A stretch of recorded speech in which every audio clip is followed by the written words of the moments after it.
All right, we're live. Byron Horton, welcome to the show, buddy.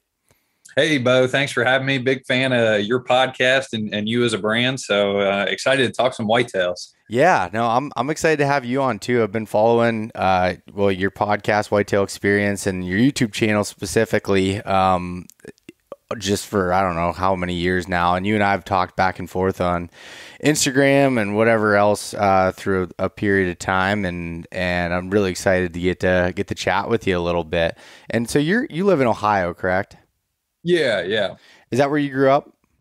Yeah, so I grew up a city kid, Columbus, Ohio, like the capital or whatever. And then kind of got introduced to hunting late. I think I was 17, 18, got invited to a real good piece of property for a deer camp with a cabin on it, like very plush introduction. Yeah.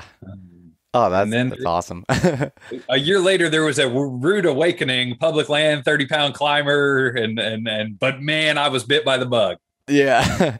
Well, it's pretty cool with you growing up in Ohio. Like there's so many different opportunities to hunt like different types of country. I mean, you can hunt farm country, you can hunt swamps, you can hunt big woods, you can hunt mountains. It's just like Ohio is a really cool state from that standpoint for being able to have so many different options. I mean, I started hunting Ohio in 2014 and started in the big woods stuff. And then I hunted a piece of private ground, a 50-acre farm country land for a couple of years. I hunted some swamps and I love Ohio. It's pretty sweet. I mean, it's definitely a lot more people than even when I first started there, which probably because of podcasts like this, but no, it's still a really cool place to hunt. Yeah, that is my one complaint is like population density and like number of roads in our state is so much higher than even the surrounding states. It's you're not as vast as far as like landscapes are concerned. Like there is, I think the biggest section in Ohio without roads is like a mile by like 2, and like our density of people is kind of high, and that's my knock. I think a lot of the rules and regs in the late gun season, I think a lot of that stuff bodes well for whitetails, but that is a complaint of mine is just a lot of people. Yeah, that's so true too. I guess I never looked at like the roadless pieces and how much in between it, but I know like even when I'm in some of the rugged areas of Ohio and some of the big woods areas, it's difficult to get away from people. I mean, there's some really good caliber deer, but it's a game of trying to outsmart the people, I guess, more than even the deer, I think. Yeah, yeah, absolutely. Well, that's cool. So give a little background on Whitetail Experience, what it is, and why you kind of started that. Yeah, so that's been going now for I think 6-ish years. And it kind of started as like a couple guys. Andy was underneath Dave's truck working on it, and those are kind of like the two other like I'll call like main faces. We have a couple other guys that film as well now, but like we're like, all right, let's try and film our hunts. Dave in particular had knocked down a couple better public land bucks. We were big friends of Whitetail Adrenaline, and we want to be like a web show, like a TV show based around like kind of more realistic, some small piece, but mainly public land. And then it just kind of morphed and in some aspects has gone backwards. And we kind of narrowed the niche to being more of a YouTube channel and doing more YouTube centered content. Fast forward a couple of years, like I've have some buck films out there. I myself do some editing and some web show work for like Lone Wolf Custom Gear, Whitetail Addictions, XOP. So like my films are a little bit more, I don't know, better shot, better produced, but the YouTube channel kind of took off in a route that is more of a YouTube centered brand. We do a podcast, but like that may go out once to 3 times a month. It's not as regular. It's more just an extension. And, it's been a cool ride and a cool experience and super blessed to be what we're doing today, essentially. Yeah, no, I think it's cool. I've been following along, like you said, for, I don't know, I lose track of time anymore as far as if it's been 2 years or 5 years or whatever it's been. But I've been following along for a while, and the first thing that I notice is the film quality is extremely high, and you guys do really well. Like I love watching the films you put out, and then just even like the short stuff that you do for social media and everything. It's very highly produced. I'll put it that way. I'm jealous of your abilities to put that stuff together. That's for sure. No, I appreciate that. And I will say, like, Dave and Andy and like some of the other guys that film part-time, they've gone like backwards in the camera world and a production standpoint, because we realize that like if I shoot a buck, it's going to be a cinematic piece. That's what I'm into. I like my cameras. I geek out on production, but like Dave's funny in front of the camera. So why not utilize his skill set to be funny and witty? And so like if he shoots a buck this year, it'll be a little bit different feel and vibe to his film. But I do appreciate you touching on the production quality. Yeah, no, I think it's cool, and I also enjoy like the DIY like gear stuff and everything that you do, and like for example, you and I were texting back and forth, and we were talking, and you were talking about one of your most popular videos about the sock thing, and explain that because. So I think us as whitetail hunters, the number one thing that's a complaint that I feel like no one has really solved is like cold feet. And, when you're hunting, really anything that you have to walk a distance, I personally can't wear rubber boots. My feet sweat too much, then my feet get cold. So then you wear a lighter hiker or something that breathes a little better, but still you get in those cold temperatures, your feet get cold. And I've been through a ton of different options. The current option that I've been using is a company called Hot Mocs that went out of business like 10 years ago, and they're just a slipper that you put a hand warmer in. And I've really liked them, but they're not very durable. They don't do well in a lot of situations. But that's been kind of the thing that doesn't have a lot of bulk to it. And then the other options that are out there, the icebreakers and those other types of methods they're bulky and like they're difficult, especially hunting out of a saddle. It just feels like my feet are cluttered all the time. And so explain a little bit about what you found to work for you and something that I plan on trying. Yeah. So every hunter has a pair of old hiker socks. And this technique kind of came about because we were wearing a lot of hiker boots and covering distance. And it's like you get to your tree stand. Now the thought is take a hiker sock, cut it roughly about the heel area. You only need one. And that's essentially going to be the mitten you put over your boot once you get to your hunting height and in your stand or your saddle. And we were like, first year we tried it, 5 of us, guys in climbers, guys in stand and sticks, guys in saddle. We're like, is this really working? And because I went on the first hunt and I was like, guys, like my feet are warm. This is ridiculous how much this is working on a 30-ish degree morning. And I guess you're adding some insulation, but you're also separating your toe box from your metal tree stand, which just holds all that cold energy or whatever that transfers right into the boot. And the fact that we first thought it was a placebo effect, but then when 6 guys go out within a week period and they're like, dude, this is a game changer. Now, obviously, you can stuff a hand warmer in there to make it even better. The socks pack super nice. It rolls up just like you would a light pair of gloves. So that's a huge win for kind of our style.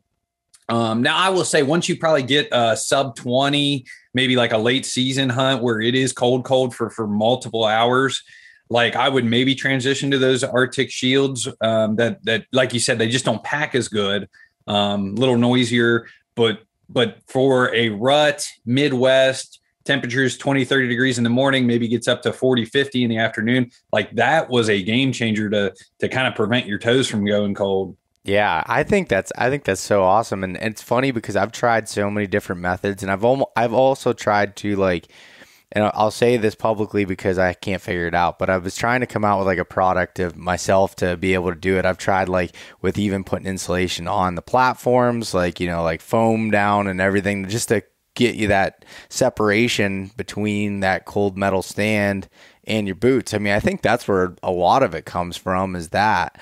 And like, the bigger socks that you put on in your boots, then you cut off, the circulation, the breathability. One of the biggest things that I've come to learn about warmth is air is a big thing. Like having space, able to breathe helps. Like by stuffing this, giant wool sock into a tight boot, you're not really helping yourself any, but putting something on the outside there, I think that's such a cool method. And, you know, you can go in kind of light, breathable. You're not sweating your ass off while your feet are still warm, be able to capture that heat with that sock over the top. So I think that's pretty cool that you did that. I recommend anybody go check out that video. Yeah. No, that's a good one. Yeah, and the other one that I wanted to bring up was just I think it's really recent, was the video about the DIY hip waders using contractor bags. So I've carried hip waders in, sound like you have in the past. And typically what happens is they dry rot in my garage, and then I get out and they end up leaking the first time I go to use them. And it's like, you know, a 25-degree morning, and, you know, it's just a mess. And I carry my other boots across and I change into them. So explain a little bit about what you have found and if you think that it would work. Yeah. So I was, I remember I heard about somebody using contractor bags to cross a creek from Jason Samkoviak, and I was scouting this spring. I pulled in, and it's a 30-40 degree morning in the creek I wanted to cross. Like, I had my hiker boots and I didn't bring my hip waders. And I was like, oh my gosh, I would kill for just some trash bags in my truck or whatever, just because the creek's right off the parking lot. It's not very far in. And I was like, maybe I'll test that out.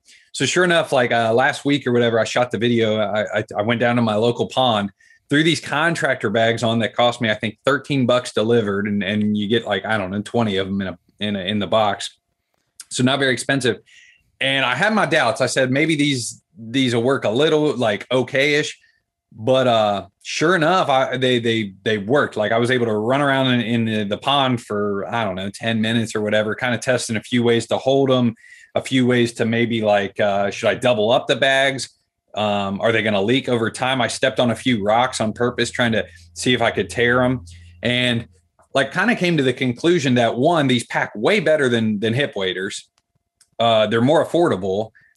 And if you ever had to cross a creek, let's say walk a regular mile in the woods or half mile and then cross the creek, like, I would definitely rather have these, because when you get to the creek, I don't have to take my hiker boot off, put on the hip waders, walk across, tie up and lace up my boot, and then go for my hunt. I could literally have these contractor bags in a pocket, get to the creek, put them on over my current hiker boot, cross the creek, and then be on my way. Like, a little bit of time efficiency, packability was better.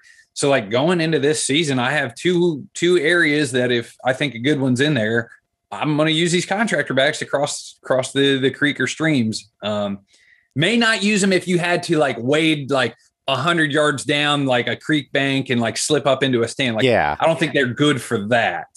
But like those quick, the 20-foot wide, streams that you come across and stuff. I mean, and I've done that where I've even tried rubber boots and it gets like just to the top, and like, you're like, any rain, you're not sure if you can make it across. And for most things, I just use my hiker boots and gaiters that'll get me across very shallow ones and, hop across rocks. But honestly, I think that's such something so easy that you can put in your pack. And also, if you're somebody that packs out meat, it can double as throwing your meat in it, to not have your pack get covered in blood or whatever, if you just want to throw it inside the main bag. That's brilliant. That's a brilliant extra ad. And dual purpose. Dual purpose. So even if you had them in your truck or whatever all season, because sometimes I hunt, hour or two away, so I don't know if it rained necessarily there. If we had some scattered over thunderstorms overnight, like, that creek could be fully flooded and I'd be unaware, and I get to the piece, I'm like, wait a minute, it's pretty, I'm gonna need those over a hiker boot or whatever that morning. That's a good call. Like I said, I'm full send come this season on them. Yeah, because I bought, when I went to Alaska, they said to bring some waders, and I was trying to find the cheapest option possible, and everyone recommended these Wiggies that go over your boots, but they were like $90. So I found a knockoff brand for like 30 or 35 that were the same type of thing. They packed down relatively small, but still they were they didn't have like a sole on the bottom or anything. They just kind of went over the top.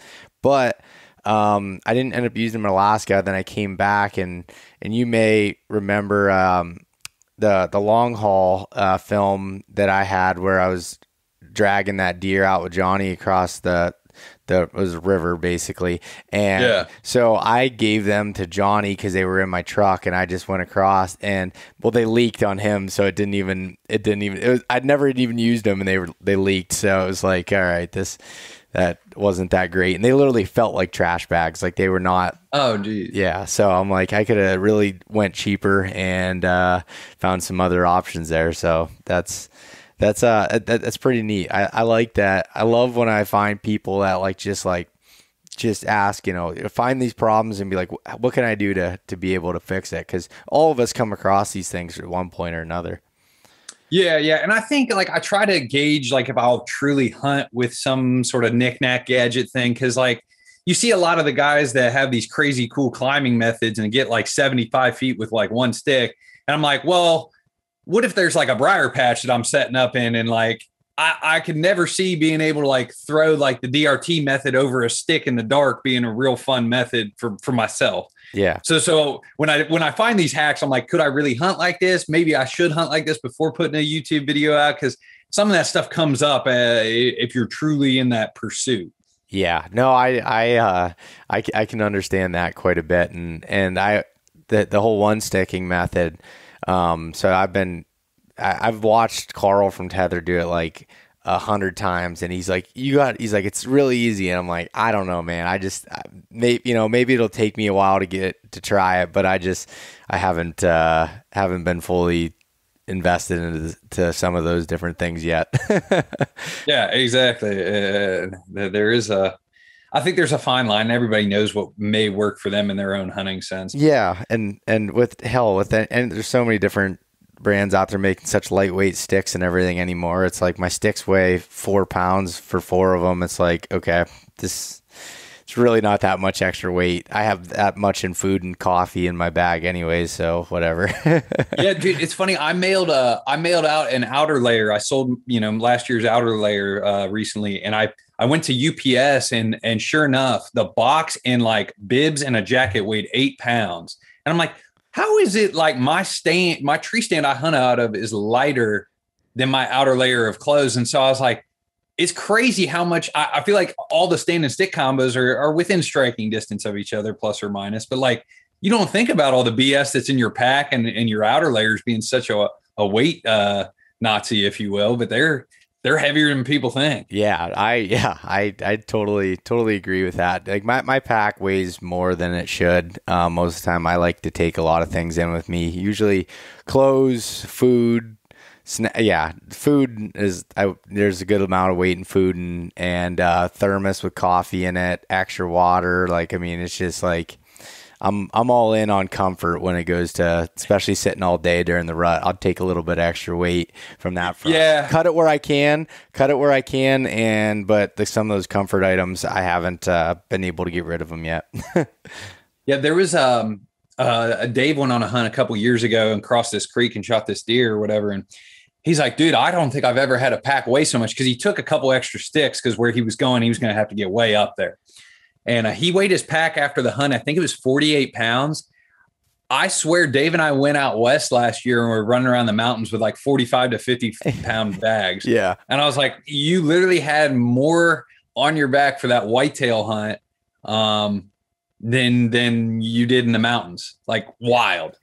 Yeah, it is. It's funny. I really cursed myself last year when I was hunting in New York, because I was just like never been there before, and I was scouting, and I had my sticks and my saddle and all my gear that I could potentially get into. It was in rain, so I had rain gear and I had outer layers and puffy gear and everything. I'm getting in there, and I ended up shooting that buck off the ground, and then I quartered him up and was packing him out. And I was on this like really steep hill, and I didn't want to come back up, so I ended up packing the whole deer out at one time with all of my stuff. And it was like I fell twice and like couldn't get up because I was just like so top heavy. So did you pack a whole whitetail out one trip? Yeah, I did. So I packed out on my second buck last year, and I elected to, so I shot him, and I had a stand with me with two climbing sticks. So I left my stand. I took my sticks in my like hunting bag of the day, got back to the truck, grabbed my like frame bag or whatever, and then came back. And I elected to go 50 pounds on the 1.0 and 50 pounds on my Kuiu. I just kind of would walk 400 meters, come back, and that little break there. I've always said if I shoot one solo, I'm built to go twice. You know, I'm not the biggest dude. I'm much more built like a runner, swimmer. And so like I can move really well with like 50 pounds. You put like close to 100 on me, like I'd break. It's not the smartest method to way I did it. And it was, and that's usually like the route I would go is packing a whitetail out in 2 loads. But I was just like, I had my Sitka Mountain Hauler pack, which is one of my Western packs on. And I was just like, it was raining, it was pouring down rain, and you know it's getting close to dark at that point, and I was like, screw it, let me just see if I can get this all out in one load, and if I can't, I'll drop meat and keep going. Well, I just decided to keep doing it, and it was all downhill, which honestly is harder on my knees than anything. Like, and I wish I had trekking poles with me. That would have helped a lot, but I never carried trekking poles on a whitetail hunt. So it's, you know, I don't expect to have, you know, upwards of 100 pounds on my back at that point, but I was feeling that one for a little while. Luckily it wasn't a big whitetail. So like it's different. It wasn't like a, you know, a 225 pound mature buck. It was a 2-year-old, that I don't even know what he weighed, but not that much. So Sure. So that definitely made a difference there. But so I question for you, how did you get it? You know, you said you started with like hunting, you know, your first hunting experience was in like this plush, like bougie lodge. How did you get into the style of hunting you have now and hunting a lot of big woods, a lot of public land type stuff? Yeah. So, I started on that 120 acres in Coshocton County, which if you know Ohio, that is one of the meccas. Yep.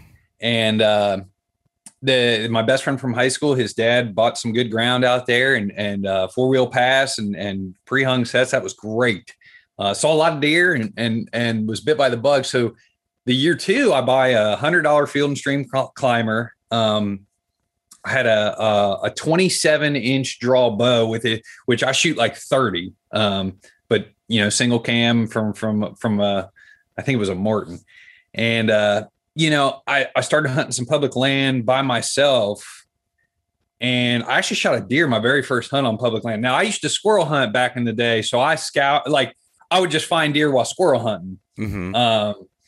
And so I was like, I remember I was hunting this little, mature timber between a thicket or two. And I seen a couple deer cross this creek in a certain spot. I said, well, that's where I'll be opening day of bow season.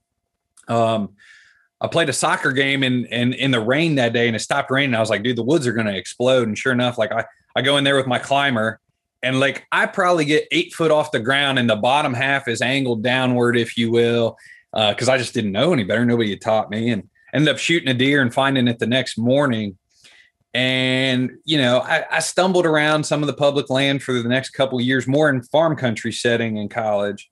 And then right as I was graduating, I started going to like the big woods of Ohio and fell in love with just the vastness. You can go over hillsides, and back in that time you had I bought a hockey puck looking GPS from Bushnell that all it did was mark your truck, tell you the direction and how many yards or miles that you were from it. So, you had the back tracker. Yeah. Yes. Yeah. It looked like a high. Literally, I'd mark my truck because I got lost at one other time in farm country. I got turned around, whatever, but got lost a couple times actually back in the day. Yeah, me too. These guys these days, man, they got it made. Yeah, I know that it is funny. Like I had one of those back trackers, and then I went to the Garmin. Like I can't remember what the first one I had was, and then I went to the Garmin Oregon, which was like touchscreen. So that thing was like you know. It was the best of the best at that time, like to be able to use and you know now it's funny, everything's right on my phone. I pull up Spartan Forge, I can download the offline maps, I can go in, I can switch between aerial and hybrid and topo and all. If I get lost now, I did something really wrong. Your phone might have died if you get lost now. So I had to backtrack. The other thing we used to do that was kind of funny is we'd use like Google Maps or Hunt Stand was available back in the day. And we would we would grab like a public land map, right? And we would measure the scale, right? So you grab your ruler and knew the scale. Okay, so this line is 2,000 feet long straight north. So we would go onto a hunt stand and we would draw, because you had a measure tool on hunt stand. So we would hand draw in these public lands or spots that we were hunting on or Google Earth. You could also lay down lines and measure them. Yeah. So we would like hand draw, like rough sketch out the public and then go scout. And we could never leave pins, but we kind of knew if we were on the public or not. Cause back in those days, you weren't 100%. Yeah. So yeah, like I said, I started, falling in love with kind of the bigger woods, bigger pursuit, though just the landscape. I felt like I was escaping from it all. Dave and I kind of linked up. We went to the same college and we played a little basketball together there. That's kind of like my right-hand man at Whitetail Experience. And then post-college, we found the Hill Country Bucks DVD by the Blood Brothers that had like Infalt DeQuisto, Jared Aridati. And we would do like deer and beer night, like sometimes maybe on a Tuesday. I would drive down to his house. We'd stare at topos, have that thing playing, and like just drink beers. And I'd get up the next morning and go to work. We're 22, 24 years old. And really the last couple of years, I've kind of done the thing where I'm walking 70 miles in the off season ish, a couple more miles now during turkey. And it's like, it's a full pursuit, and been able to knock down some better bucks here in the last couple of years and just ate up with it. Yeah, I think that's so cool. And I think that's what I loved too so much about like the big woods style of hunting is like it's a year-round approach, and you never run out of land to walk. So it's like you're always learning, and you can go wherever. And like I don't talk about it much. I'm not knocking farm country. It's just for me, when I would do it, it was kind of boring from the standpoint of like I'd walk the land in one day scouting, like in the spring, and that was kind of it. And I'd put cameras up or whatever. But like it's just like a constant like moving and learning trees and learning what they're feeding on and trying to just understand how these deer are using that landscape and failing 99% of the time and just like, looking for that 1% that's like, just, caps it all off, I guess. But like, it's just, you gotta love, and that's why I love, I think it was your film last year that came out for your buck from 2020, talking about just that pursuit. Like, and you said that, like, that is the thing, like that pursuit is what drives me to it. It sounds like drives you to it. It's like, you got to love that process. Yeah, I would agree. Like, I like the fact that you can go walk new, like other big wood sections, and it takes you a while to kind of learn them. And I've killed a few bucks like off a couple different pieces because I think learning new stuff and breaking it down. And then, I did have a little bit of like an Andy May type thought after last year. So I've gone on a streak where I've killed like 3 big woods bucks in a row. And I'm like, maybe next year I hunt the farm country, just to try and, because I want to be a well-rounded guy, I think. Yep. But then I pulled some cams and no, I can't. I have 2 to 3 that I need to figure out if they're back or not in the big woods. So that's just part of the game. Yeah, I totally get it, man.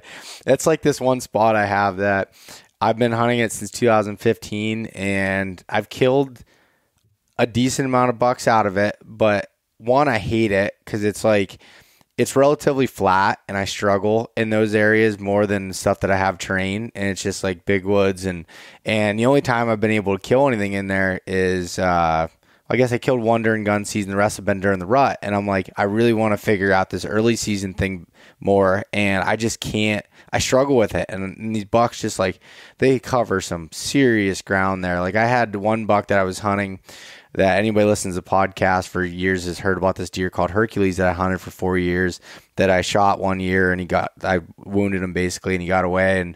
And I had him on camera in one day covering 3 miles during the rut. And it's a difficult place to hunt, but every time I run, just, I'm going to throw one camera in there just to see. And then sure enough, that gets me excited, makes me want to keep going back in there when I'm trying to, exit that strategy. So I can relate to that.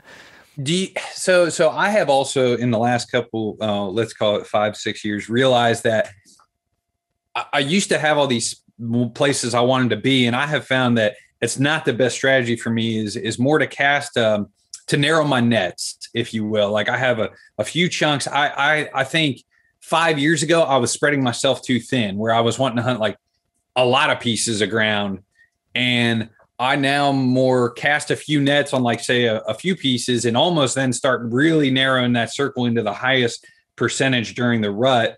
Is that something that you're like, hey, I'm going to walk away from this piece because I need to narrow my scope, and then you're like, oh, wait a minute, I literally pulled a couple cams, and then I found a match set of like mid 30s 8. What's he going to be next year? A stud.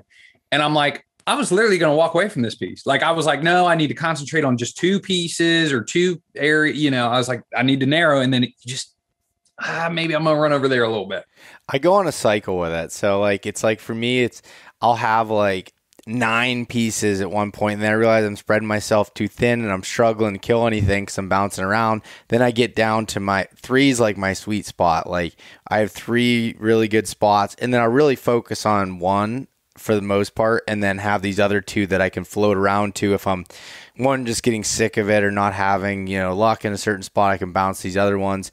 But then like all of a sudden I'll start getting confident and doing well in those, and then I start spreading myself out again, then it comes back down. It's like this thing of going back and forth for me that I still struggle with that. But my strategy is I try to have 3 pieces that I know really well that I run the majority of my cameras on, and then have another 2 or 3 that are like test spots. Normally they're like newer spots or things that maybe I hunted in the past I want to keep an eye on. I'll throw a couple cameras in there, but not have a real strategy around it. More of just let them soak and then see after the season if that's something I want to focus on the following year. How's your strategy look for that? Yeah, like I'm very similar. Like I have, like going into next season, I could pull up my maps, and I have area A, B, and C-ish. And I don't want to give like descriptions as how far away all those are or if they're the same piece. But the other advantage I really have is I have Dave, Andy also hunting places that we've hunted, and they're running, so I get like 4 or 5 guys information as well that we've all hunted mixed somewhat the same ground. Some of it I tend to branch off, and Dave kind of goes about his method a little different. We do have a few pieces we really cross over on. But yeah, like I do like to start with like the last couple of seasons, I cast my nets. Let's say I got 3 or 4 nets out there. Let's call them 1,000 to 2,000 acres plus or minus. And generally one of those I start honing in on come generally the rut. I think I've killed a few bucks late October and a lot more like November. I'm just that's my skill set or whatever. Working on the early season stuff, just not there yet.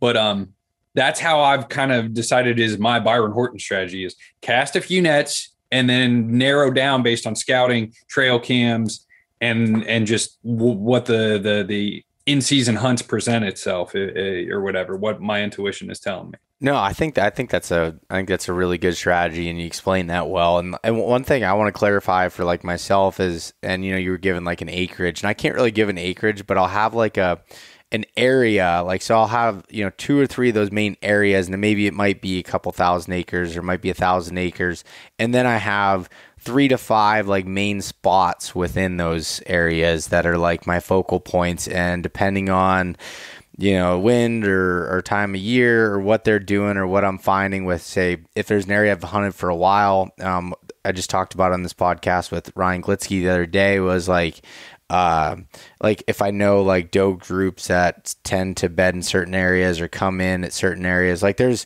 that spot I was just telling you about, like I know that there's this creek cross and creek bottom spot that I can hunt from November the 6th through the 14th. And if I sit there every day, that I'm going to have an opportunity at a good buck. But if I sit there any other time of the year or even in late October, it just doesn't, it's never panned out for me. Maybe it could, but I just haven't had that experience. So I always have like these, these notes of like certain areas get hot at certain times and I may bounce around at that point. Yeah, I have the debate this year of I was going over a trail cam that I had pulled the other, or I don't know. It was an SD card right here on the desk close. And I was looking through it and I was like, man, this one buck who was, he'll be a stud next year. He's just got good genes. And like I was like, he's killable like the 9th through the 14th. Like, I think he was there 3 out of those 5-6 mornings in flirting daylight in the morning.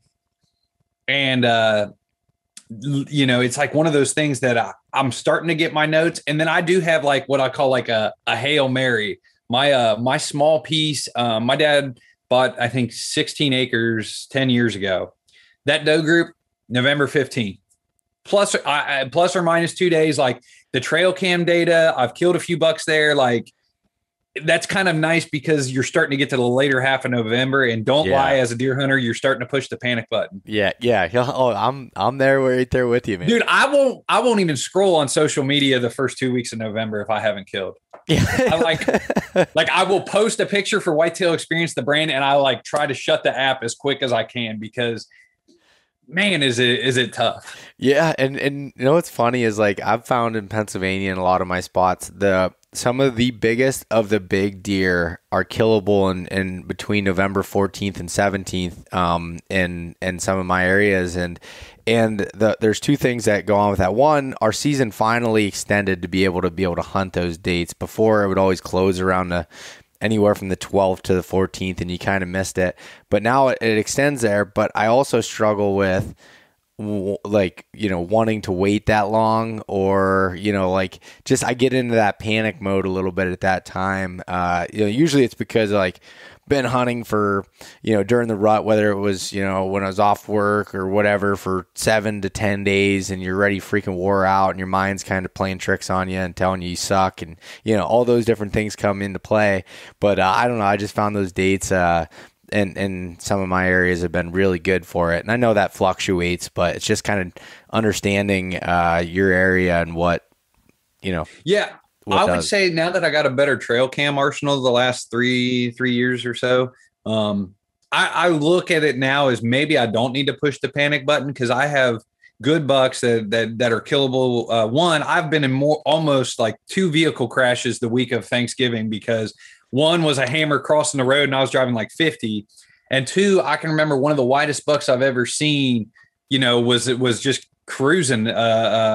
So I will say that late November definitely can be a special time. And then even like December 5th, 6th, 7th, you're kind of probably getting some of the fluffs or whatever that go into heat. I can think of a couple trail cams where like, dude, if you have a trail cam picture of a fluff peeing in a scrape, like December 3rd through the 7th, just hunt that thing the next 3 days because you get so many like just rogue bucks that clearly weren't there before.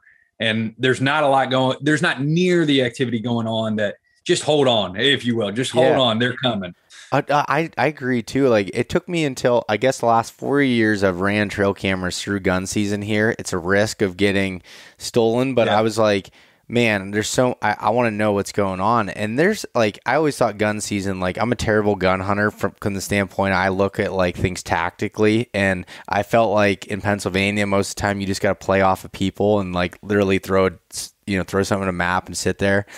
But I have learned that there is still a tactical approach that you can do to it. It's got to be different. But like those dates you just said last year was freaking bomb in a couple spots for me. Of a little doe came into heat, and some like the biggest studs in the area, even a new buck that never showed up even during the first rut or anything, was coming through and hit a couple of my cameras on 3 different days in daylight in the heat of rifle season. So it's just like, I don't know, you learn so much as you run those cameras, and I guess I feel like I have a little more confidence later in the season now than I did even 4 or 5 years ago.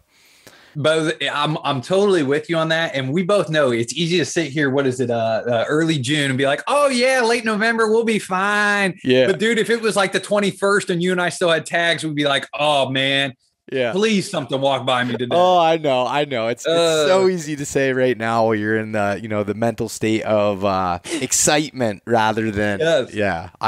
No, I get it 100%. So what are you doing now as far as like in the summertime here to kind of prepare for whitetail season? Like whether in the woods or at home, like what are you up to now? Yeah, like I know you and Ryan G touched on it. I do a decent amount, like a fitness oriented work in the summer, and more in the later half. I start rucking a lot more. Right now, I'm just kind of standard workouts. The big thing right now, I only got 3 or 4 cams out, and I will take a day or two over the next like month and a half ish. To me, I don't really care about pictures July 13th. I care about pictures September 13th. So I like to have maybe, I think I've got a camera arsenal of like, let's call it 25-ish plus or minus. But I like to have at least 15 to 20 of those out in the woods with maybe like 3 or 4 back here at home base that as season goes off, I may deploy or whatever. Big fan of Johnny saying, dude, it's nice to have 3 cameras in your bag because you can deploy at the B- spot. And Lord be, I mean, that B- spot sometimes is the best. Yeah. So yeah, I like a couple cams at home to start the year off. The other big thing, like I changed bows and I've shot the same bow for 7 years or 5 years, 6, I don't know. And so like I'm learning, I'm just getting myself familiar with that thing. And obviously I got a new sight on there. I got just a new setup. So just becoming super familiar with it.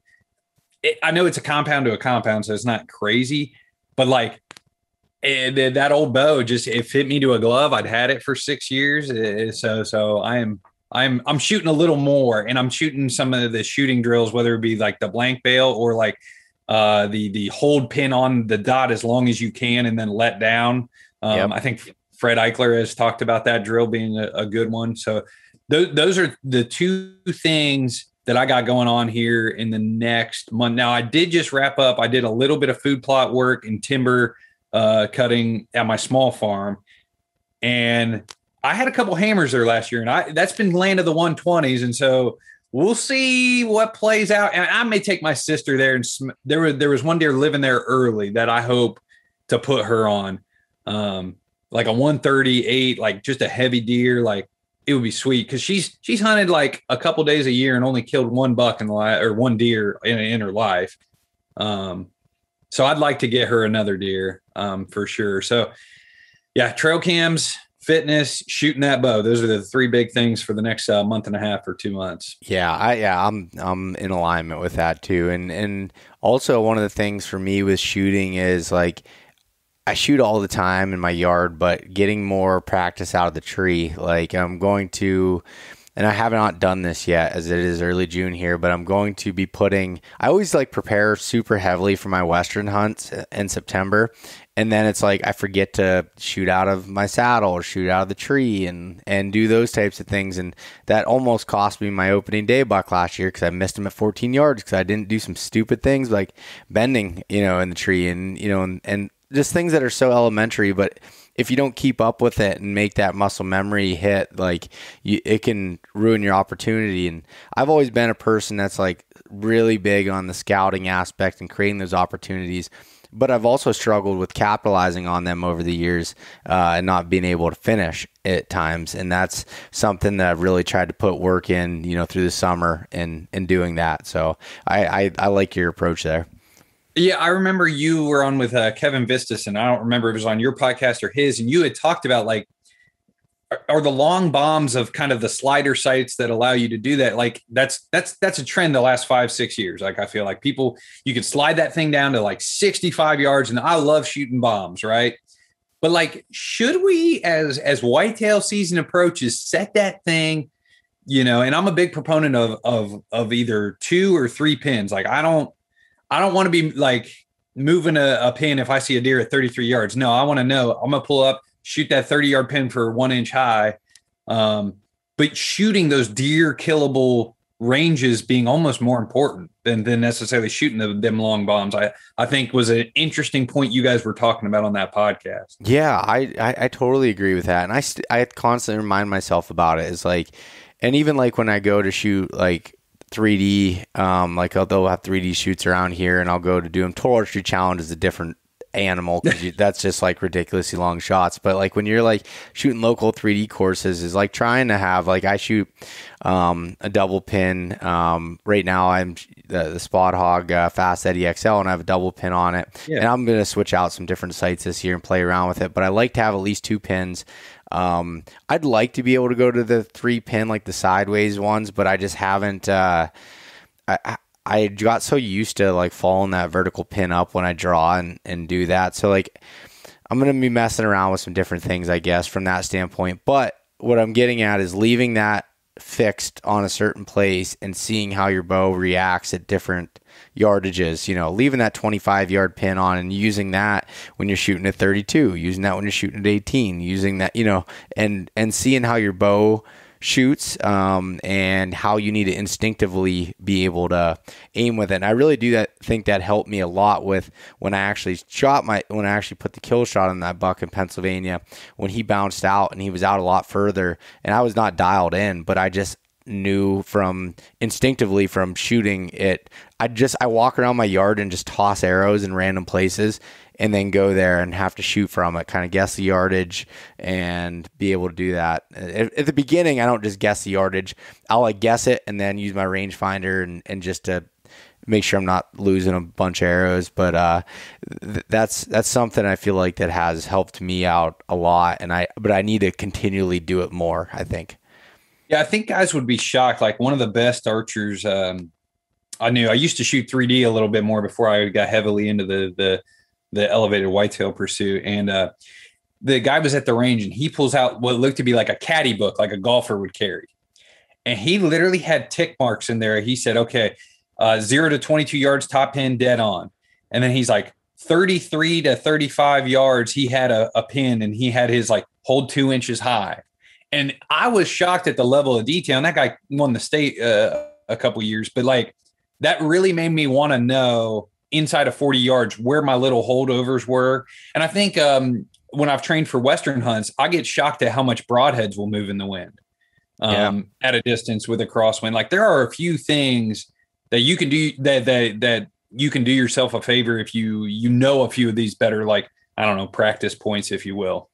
Yeah, I agree. And that's actually one reason why I started the wind portion of broadheads, why I started carrying mechanical in my quiver now. I've shot fixed forever, and my second arrow is a mechanical, whether it's a long follow-up shot or like when I'm out west and if it's windy and I have a longer shot, I like to that's just me personally, and I've noticed that from windy situations, and I want to reduce the chance of something going wrong the best I can. Yeah, no, I have heard similar guys talk about that being a good thing to have one mechanical. And I'm a fixed blade guy through and through. Like if I have an encounter this year, if you said it's 1/4 I'm 10 feet up in a tree and he's at 12 yards, that's going to be the encounter. Like I feel like big bucks, like I do like to hunt low when the opportunity presents itself.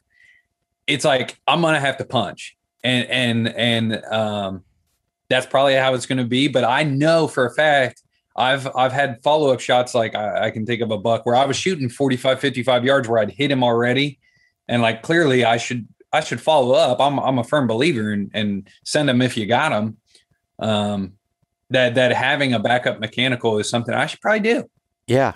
No, it's I don't know, just for me is something I started doing, and also to open them up a little bit more too. It's no doubt that mechanicals, create a better blood trail. And if it's a follow-up shot, I just want to get an arrow in the body and be able to, if I hit it the first time, obviously, but sure. That's just kind of, the approach that I've taken to it. And I don't know, I go back and forth on the whole, what broadheads and that kind of thing pretty often. It's like, get confident in what it is, know it flies true, and try to put a good shot. But I love those. I do love the fixed blades because I get into situations off the ground, whatever, that aren't ideal angles or situations, but I'm confident in what my arrow and broadhead combination is going to do. And I don't know, that's it. But I'm also a firm believer, like you said, of shooting until they're down. Like if I can see that deer and he's still alive, like there's narrow. I'm not like relying on, he looks like he's going to die. No, there's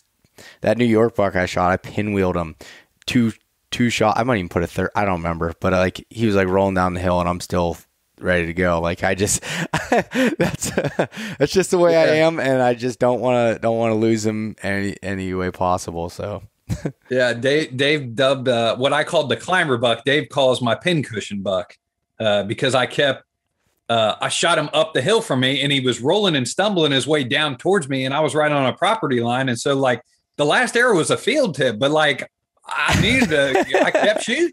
You kept shooting? He did expire within 20 yards of the stand, but the initial shot was like 35 and he fell to like 20. I'm like, this is the biggest buck of my life. I was like, I missed my third arrow that hit like a stick. And I was sitting there and I had a field point and like I could see like his heart chest area. And I was like, dude, I will kill myself if this buck gets up and runs off this property line and I got a whole mess on my hands. Yeah. So I was like, field point, 22 yards, I'm going to send it. And Dave Dub named that buck a pincushion for me. Oh, that's hilarious. I think most of us have probably been there at that point. That's it. We always joke with my cousin about too. He always has just about an empty quiver. Always a dead buck, but there's always a lot of arrows gone at that point. So, yeah. What else as far as in the summer? Are you doing anything with gear or anything like gear prep? Like what kind of things do you look at from that standpoint? Yeah, like I don't play too much with my climbing system. I'm probably going to go to a slightly smaller stand, the 0.75, and I'll just rig that up. Now, I will say something I do gear prep or mess with sometimes is straps on a stand where I'll take like right now I've got my Kuiu bag. I took the straps off it and put them on a rig. And I've got a Molly attachment that I put on a secondary rig and maybe some attachment methods. Sometimes I like to use like a J hook or gear ties. The one I've found that I also really like is that Titan rubberized strap, which is like I think the ski industry uses them to keep skis together. Yeah. But so you can pull it tight and get a little tension on it and then dub it over. But I really like that to put doubles like horizontally on a stand. So I tinker a little bit with that, but it's more, I'm definitely not a guy doing Nader Schwader stuff all summer long. It's scouting is way more important than tinkering. Yeah. Okay. I wasn't sure how you kind of approach that, and then once you find things that work, it's hard to change it. There's certain things I tinker with all the time. And then there's others. It's like, this works for me. Don't touch it. Just do it and go. That's, that's kind of been my method. When you said you were running some cameras, what are you running them on during the summer? So in summer, like the ones I'm putting out now, I'll put like a 5-minute delay, like a 2 or 3 shot, 4 shot burst. And I like you, I have some budget cams that are subpar performance, and I'm weeding those out at this point in my life. Like I'll buy 2 or 3 cameras a year and replace maybe 2 that got stolen at more the $100-ish price point. And so like my hopes is to get rid of some of like the budget cams where the shots are a little blurry or the nighttime photos don't work. But yeah, I'll run them high on scrapes for the most part in the big woods. Any B- type crossing hard trail is not a bad option, especially close to a road. When I scout, sometimes I mark easy trail camera locations because if I'm driving the road and can just run in the woods on a pretty good pinch trails, maybe it's a bluff, maybe it's a creek crossing. If there's something that's semi close to the road that's easy to do, I'm not opposed to put one there and then go to the good scrape that's 3/4 mile in uphill both ways, blah, blah, kind of stuff. Edges, good trails around clear cuts, but 5-minute delay. And that's because I don't want the battery to burn out. If I get a windstorm in the summer. Yeah. Where, it takes 1,000 blanks. If it's on a 10, 20, 30-second delay, you get so many photos. And I care about the September 13th photo, not the July 13th photo.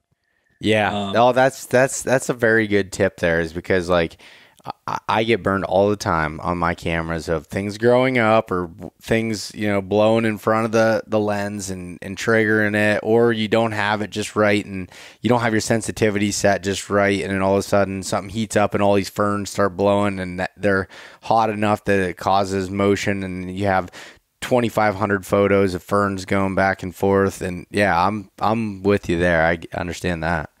Yeah. And elevated sets, you just get a lot more errors because that camera, it's working harder. You get a lot of errors and it's very frustrating. Now, like if I was deploying a camera in September, I might set it to a 1 minute delay or a 30-second delay. And then obviously October 15, anytime in October, if I'm putting it on scrape, give me that video mode. Yeah. Some cameras I have SD card management. So I will use that setting in the summer that will like keep the newest photos is the best way to describe that. Like it'll delete July 13 photos and keep October 5th, 10th. Because sometimes sometimes I don't get to, I've had cams that I've set out in the summer and I may not touch until March. It just, if I get honed in area B and all these cams are in area A, I'm not going to waste days driving and running around the woods of area A. So yeah. And I've had those work for me. Like that setting, that combo works for me. So yeah, that's interesting. I should consider doing a little bit longer delay. Like I've always done the 5-minute delays, like if I'm running them on minerals or anything else that I know that there's going to be a lot of activity there too. But usually on scrapes, I've done like a minute or less.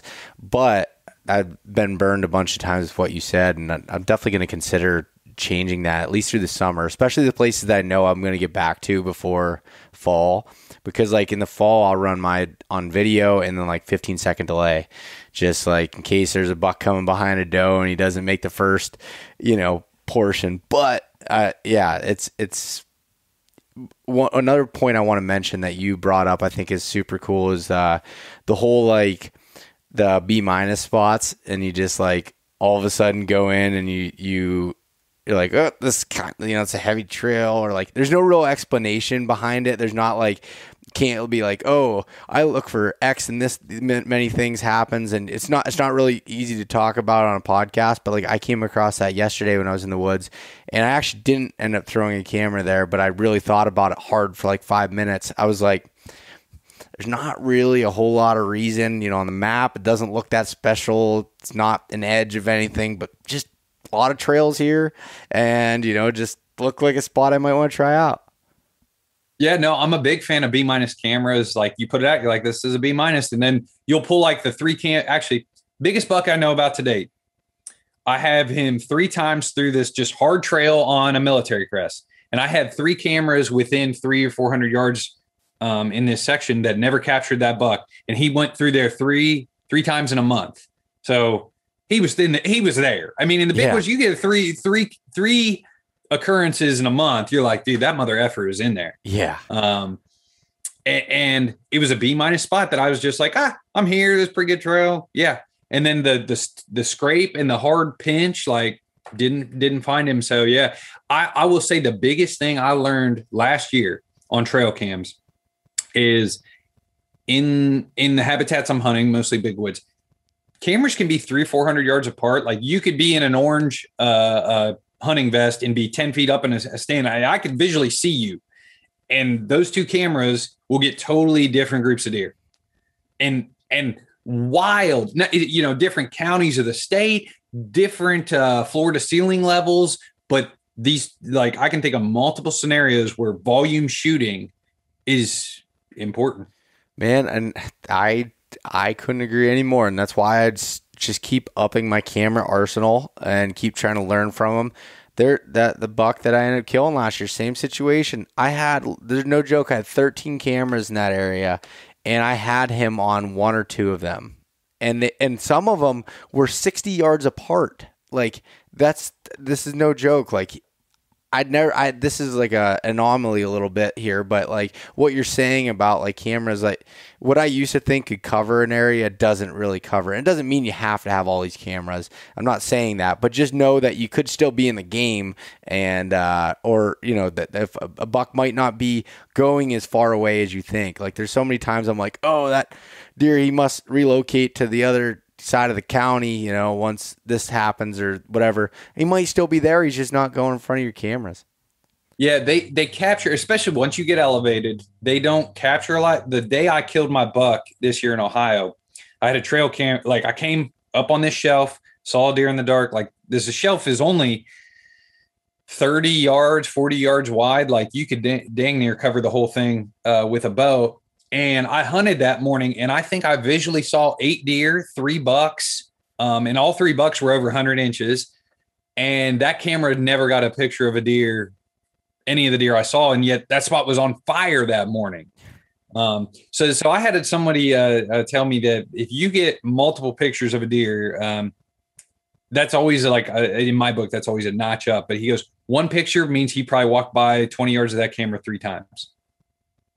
And I'm like, you know, if you start multiplying that out, you're like, he's in there a lot more than you think. I do think that law, you need to have 2 pictures of him. Because one rogue picture to me, it doesn't get me too excited. Yeah. And when you run those cameras on 5-minute delay, you instantly think there's way less deer in an area. Yeah, that's so true. You pull the SD card and you're like, I only got X number of photos, and that's not as many as I normally get. Like you do have to kind of mentally calibrate that, I will say. But yeah, I think that's an interesting rule that, okay, if I have a buck on camera and at least more than one occurrence, he's probably walked by that camera 2 or 3 other times that it hasn't triggered. And that really makes you think, you know, he's in there. Yeah, that is a really good thought process, and being able to kind of like multiply that and see how it works. You know, if you had like, holy cow, this deer in the big woods, if you had a deer on camera 3 times in a week, to say, it'd be like, oh my gosh, like that deer, he's laying there, he's laying behind my camera, that's like his tree, you know, he's bedding right there. That's, you know, the way I look at it, because it's different than other places, and being able to kind of multiply that across. And how many times do you get like deer in the backgrounds of photos, or they might just be going just out of range that you don't be able to realize. When I shot that deer last year, and I was just telling you about how I only had him on a couple cameras, well, I had a guy that was also hunting that area to say that apparently he was getting him on his camera pretty regularly right before the season, and then he saw then he had a photo of me and the tracking dogs walking out, and he's like, well, all right, that's no good. Because I didn't even notice his camera, but it was kind of funny. That is funny. But you know, and it wasn't that far away from me, and I didn't, and he was apparently getting this deer all the time where I wasn't. And it's cameras, say it all the time, cameras are your best friend, and they're also your worst enemy at times. Yeah. I go back and forth on that, but like, I think now, like I acquired my cameras a little bit later and kind of had built up some other skills. And like, even just running trail cams, you're walking, you're seeing visual stuff. You may see a deer cross the road in the dark. That's like another huge tactic. Like, I feel like is like just going to pull cameras. If you're there at daylight, summer, winter, doesn't even matter. You see a deer cross the road in the dark a few times in a certain area. Like, that's huge. Oh yeah, Johnny talks about that all the time too, and I think that's a really really unique way of looking at it, and just looking at the woods, or looking at everything how you see it, and just trying things. I mean, why not? And what you said earlier about running cameras close to the roads and spots that are easy to access to be able to get to them because of time. How many times do we like have these ideal locations that we can't get to or aren't able to check? Why not? Maybe that's a C+ spot, you know, maybe that's what that is. And you try it, and then you can check them quicker. I like to do that during the summer because I hate being out when it's freaking 90 degrees and humid and everything. Like, I'll just run a bunch of cameras that are closer to roads sometimes and that I can easily access, or like back a gated road that I can mountain bike back and hop into the woods 40 yards and you know, scoop it up. Yeah, because like I think like to walk a mile is 20 minutes on a treadmill. Now do that in the woods. Like, you could have a camera half mile. By the time you walk in there, put your stick on the tree, angle it, get up and down 6 times. Like, I mean, you could hang one camera in an hour sometimes in the good spots. So I'm all about, like, on my way to the good spot, stashing stuff where I see fit. I think that's such a good tip. Like that, I think that is something that I don't do enough of. But when I think of it, like it's and then it's like, okay, if you have extra cameras, like why is it? It's not hurting anything. It's doing better than sitting at the house, I guess.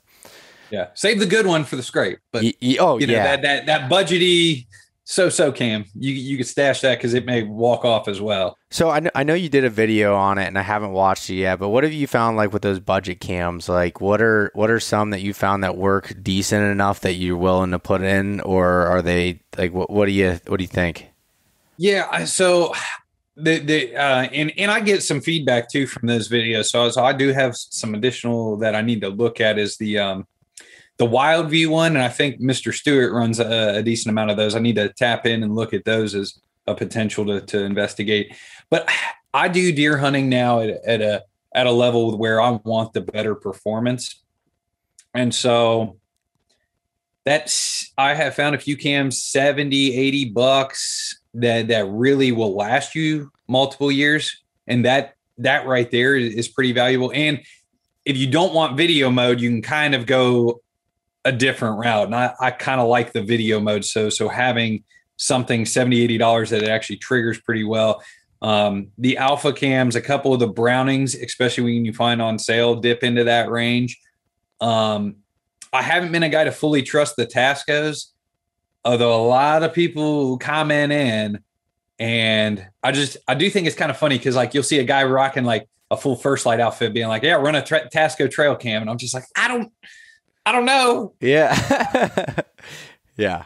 I get it, dude. Those and my uncle runs a bunch of those Tascos, and I'm just like not like I don't need like the perfect photo all the time, but like when it's like you're trying to figure out what it is, I can't go by that. And you can't, video is not good on them, but it is a thing. Like I get it. Not everyone can go out, including myself, and get like a bunch of really good ones at one time. I have accumulated a lot of good ones over time, but like usually it's like, okay, there'll be like three shitty ones, two decent ones, one good one, and then as you go through and those other ones die off, and you replace them with some better ones, and be able to build that up until you're at the point now like where I'd say most of mine are pretty good, and then have still some of the shitty ones. But I just get so frustrated.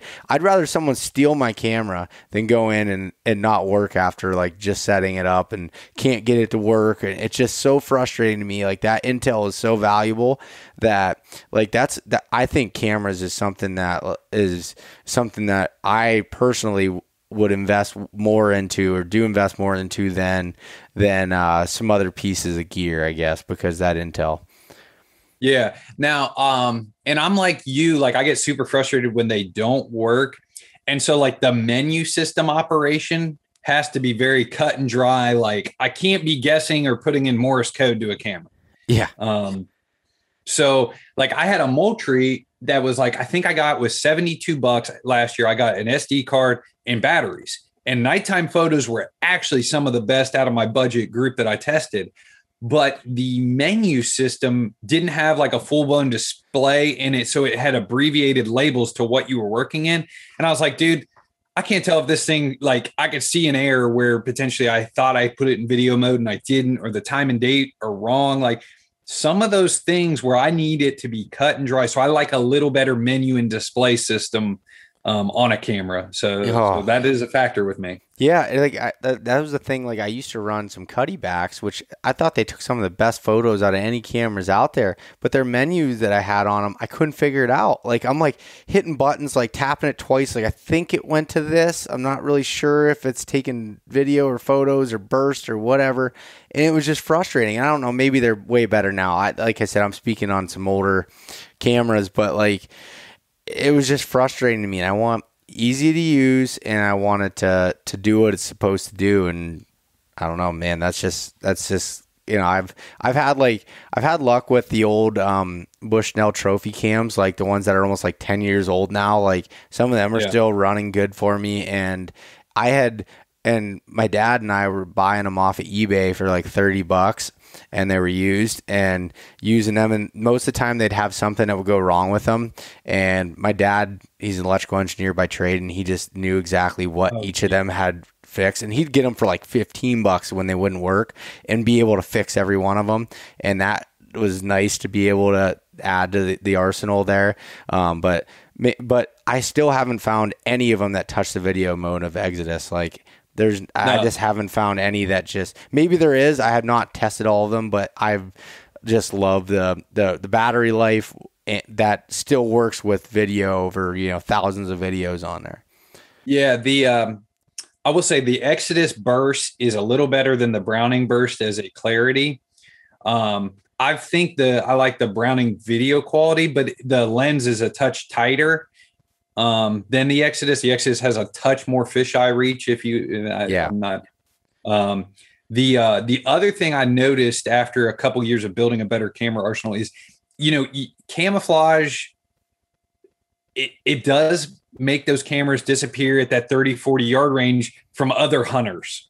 Mm-hmm. And now I will even touch up my mounting systems with some extra rattle can spray paint. Like I will, I use a lot of stick and picks. And so like that solid mount with a solid camera does stick out way more than if I take just even a little bit of sponge and some tan and break that thing up.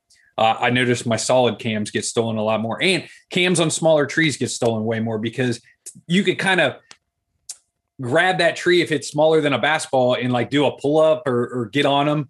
If you set a camera in like a big round tree, nobody can bear hug and climb. No. So I have noticed that we get a little more theft on small trees. Yeah, it makes, and they do stick out so much more. Like I just put one yesterday in this giant tree that the strap was just long enough to get around, and it disappeared. Like I'd look at it and it disappeared from me. Like even being at the scrape, it just like, and it was camo, so it fit in a little bit there. But that's a really, really good point. But I don't know. I don't have that many cameras get stolen, luckily. I go back and forth between putting them up high and lower, and recently I've been going back to lower. It's probably one of those ebbs and flow things again, what I'm going to do because I haven't had any stolen, so I'll be getting lazy with it. But I also I feel like I get more background stuff, everything when it's a little bit lower, but you risk bears in Pennsylvania. That's a huge thing. Bears just destroy cameras if there's any sort of scent on them, and then also theft. So they're all good points there. I'd always get frustrated when I'd forget a stick and then my camera would be up in the tree, and I'm like, I got to figure out how to shimmy up this tree, and it's a process. And if someone was videotaping me, it would be pretty comical. Yeah, I put one screw in step in my backpack. That doubles as my bow hook most of the times too, because it's got dual functionality. And if you forget your stick, at least you could put one peg in a tree and maybe make it work. Yeah. But I have forgotten a stick a time or two. Who hasn't? If you elevate cams, you've all been there. That's awesome. So how are you going to take this strategy and then turn it into like getting ready for the season? Like what's your next steps after, your camera's there? Yeah. So I like to do card pulls sometime in September. We opened the very last weekend in September, and I will even go before work. I will pull cameras in the dark if I think I can find them. I started doing this 2 years ago, and I was like, wow, what an efficient use of my work day where it's not hunting season. I'm not burning PTO because I'm a working guy. The wife isn't too mad because she's still asleep by the time I'm back, at work or working from home that day, that, I've pulled 2 cameras or 3 cameras in the dark. So I will do a big card pull, like I said, in September. I need to know if there's $3, I need to know if they're back, maybe even 4. There's 3 that will be a little bit higher caliber than average. And then if none of those 3 show up, it's like, okay, I'm going to start the season in the highest shooter percentage, where if I've got $2 or $3 working an area that tickle my fancy, I'll go there over hunting, say $1 that maybe a touch better, like 4 or 5 inches or 5 to 10 inches bigger. I'm all about the volume. I want to consistently kill. So I feel like having $3 is better than $1 that's just now if he's a mega like a couple of these that I've hinted around, then I need to pursue the megas. But if they're all within a certain parameter, I'm going to go to the highest percent area, and that's where I start hunting. I will, and generally the hope is I've got the oaks marked, I've got the scrapes marked, I've got tentative bedding. The hope is then through hunting, scouting, spending time in that area, I kind of start figuring out the puzzle of what that deer is doing. And if I ever feel like it goes cold, or I still will pull cameras and scout, maybe like a touch early on a Saturday, I'll go to area B, scout it out, maybe pull a card or two. And if I don't discover anything worth going, okay, back to area A where I know what's going on a little bit better. Oaks is another thing too. I kind of late August, I'll start glassing and noticing more oaks on certain areas. And I need to wind map some of my areas a little better. So that's something else on my to-do list in that September, August time period. That's a work project for the last couple years. Yeah, it is. And it's always easy to forget to do it too. I mean, I still do that too, is like when you're in a spot and you find it and then you get back and you're like, oh shit, I should have dropped some milkweed there and kind of played around with it and figured it out. Like that's totally reasonable. In a bull system, I was hunting heavily in late October, even early November, and like had some good hunts. I realized, so I went in there like September 12th to go pull some cams. I noticed on a path that I was walking, I was like, dude, there's a shit ton of oaks. I'm in there in the dark and it's a low wind day. I'm like, dude, this flat is hot. Like it's raining. I've seen a deer in the dark, and but I didn't realize until like October 15th, after being in this section for 4 or 5 times, that the wind tended to blow south for whatever reason in that bull system. And so my approach, even though I was coming low and working up to my hunting area, I actually needed to walk a totally easier hillside, stay flat, stay high, because that was just the route. I think going in where I was just blowing deer out most of the times. And that literally just came from spending time there and noticing, hey, I got a south wind today. That seems odd. And then 2 times later, I'm like, it's south again. And I swear it's supposed to be north at 12 miles an hour, like a pretty good north. And so I started just putting that puzzle piece together. So yeah, wind scouting is something I've been a little lazy on in the or just newer too. Maybe not necessarily lazy, just newer. Yeah, no, I think that's so important because every spot's different. It's, you have the rules of thumb, and then you have to figure out exactly what it's doing in those places. It's, I find spots that are hemlock hillsides that always go down. That wind, that the thermal's always pulling down all times of the day, except for when it gets so cold that actually acts as a blanket underneath there, and then it starts pulling it back up. But it's, and that was interesting to me, is like I always had to set up on the bottom side of the trails that I was trying to shoot to, where you're almost at eye level with the deer. So it's important to be on that back side of the tree and, trying to find a little clump to get into. But, and you don't know that except for being there. I couldn't look at a map and tell you that's what it was going to be. I think it's important to do that ahead of time, but confirming is another level. Yeah. So in the past, this off season, anytime I'm in a place, I put like an access type pin at the top of the mountain, generally, if I'm looking at it, or a bowl system. And I'll just leave a note that says, west wind today, blew X, or maybe a note about a thermal, like wind was out of the east, it blew to the east and rips down this hogback because it's a little cooler or whatever in it. So I've been doing a little better at leaving those notes to hopefully. I still think it's going to bounce and shake and move on different hunts, but like, can I be right 60% of the time instead of 30? That could be huge. That is huge.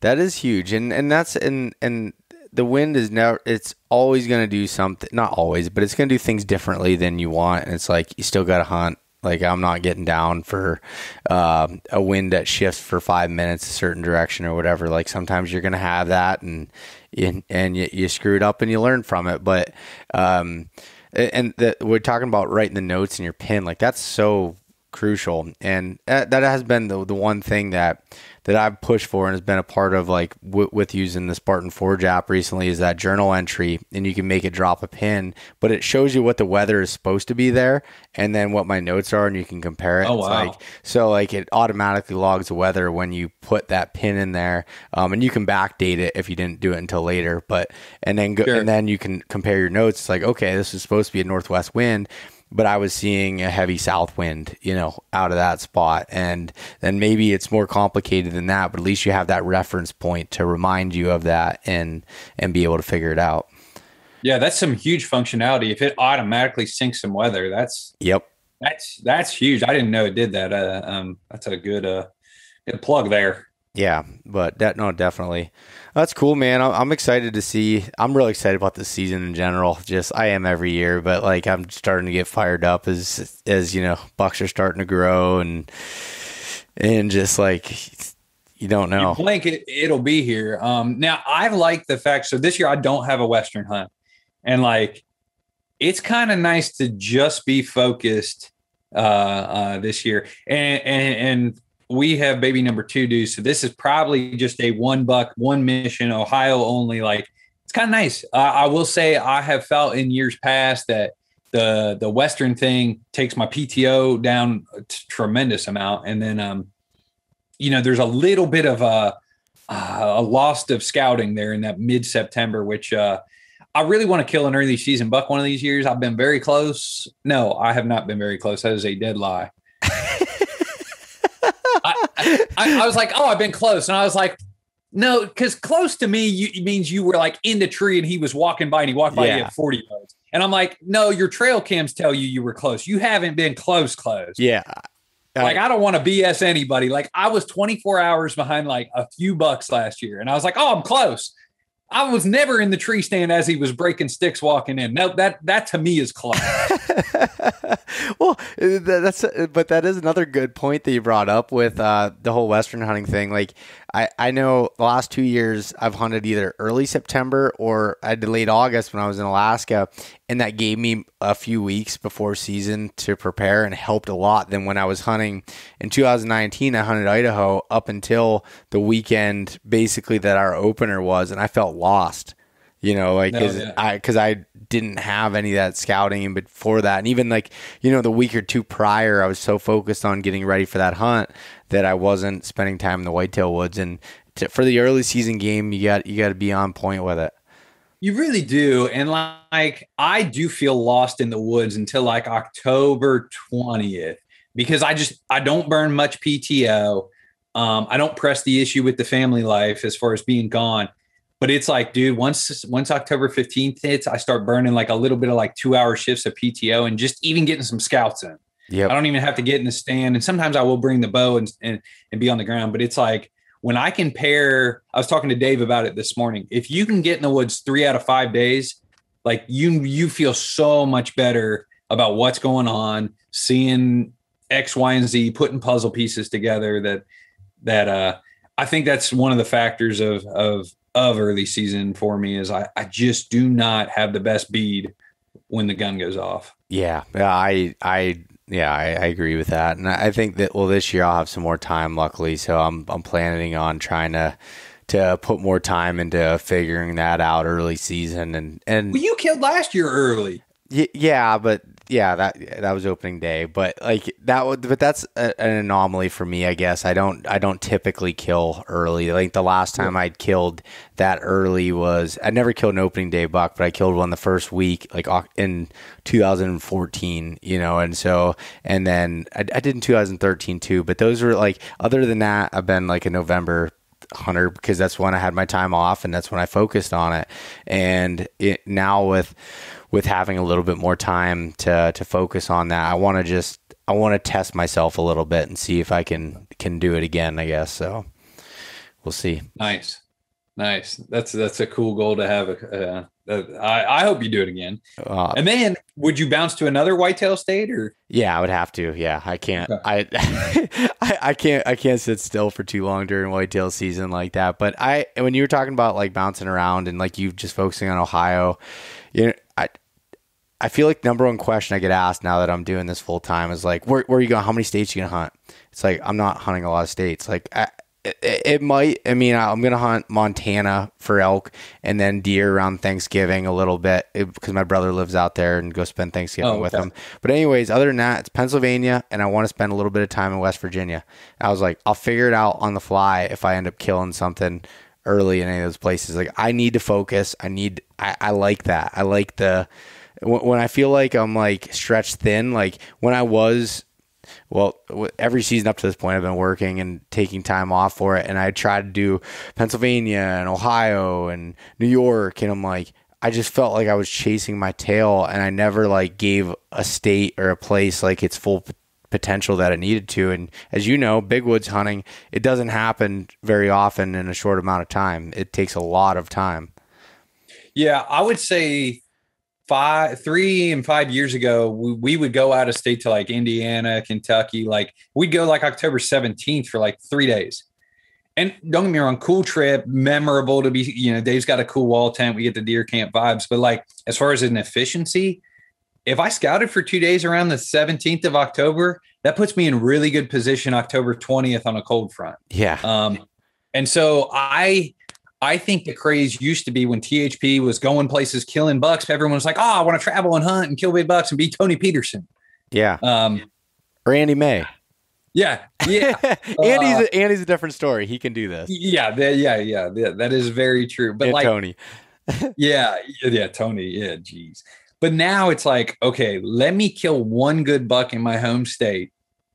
And then I can go to another state because I've scouted and hunted some other states and had success. That's always the backup. Like I'll get to it if I want to, kind of thing. But I've very much wrangled in like, let's focus here. Let's kill a good caliber buck here. That's the focus. Yeah, and for me, it's like I'm spending time in the woods either way, so it doesn't really matter. Like just do whatever makes you feel good. And for me, I feel better when I have more time to just put towards a specific goal. So no, I'm excited for you. Sounds like you'll have a good year and be able to focus in on one and keep that streak rolling along. Oh yeah. We don't talk about the streak among the crew. I've had some good fortune here in the last, I don't know. And I really, if a couple of them hammers show up, that could be an interesting year. We shall see.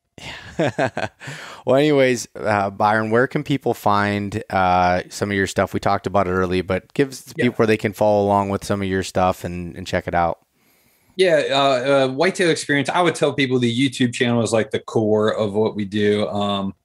It's a black and orange white logo there. Same thing on Instagram. There's some stuff there as well. But I would say those two things, those are the main areas that I feel like we strive to do well at. Awesome. Well, everyone, I hope they go check that out and watch some of the films the recent years there. You'll get what I'm talking about. Byron and the teams tell a very good story, and I think it'll get you fired up for deer season.